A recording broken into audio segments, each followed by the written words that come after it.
Hi అందరికీ welcome back to my channel. ఈరోజు వెమ్లవాడకి వెళ్తున్నాం. మా అత్తమ్మ, పిన్ని, అమ్మ, రిషాంక్, నేను, మా చెల్లెలు వెళ్తున్నాం. ఫ్రీ బస్ ఎక్కినంగానే పబ్లికే లేరు బస్లో. వెమ్లవాడకి సోమవారం అయితే పబ్లిక్ బాగా ఉంటారు. ఇదైతే షాబాష్పల్లె వాగు. వాటర్ అయితే ఫుల్గా నిండిపోయినాయి. అసలు ఒకప్పుడు దీని కింద ఊరుండేది. నాంపల్లి దాటిన తర్వాత వెమ్లవాడకి అయితే చేరుకున్నాము. ఇది లోపలికి వెళ్ళే దారి. ఇక్కడ నుండి లోపలికి వెళ్తున్నాము. టెంపుల్ దగ్గర నుండి వెళ్ళడానికి బస్ స్టాండ్ నుండి ఆటోస్ ఉంటాయి.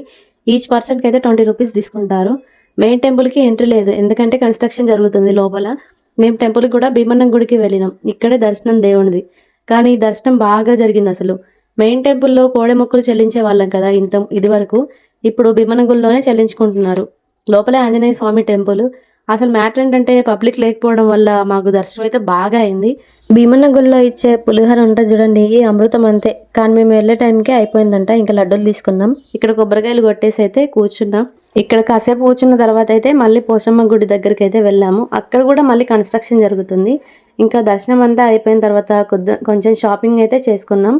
కన్స్ట్రక్షన్ ఏమో కానీ టెంపుల్ అయితే మొత్తం ఆగమాగం అయిపోయింది. ఇంకా ఇంటికైతే బయలుదేరిపోయాం. మళ్ళీ ఫ్రీ బస్సే దొరికింది మాకు. ఈసారి బస్సు లాస్ట్లో దొరికింది.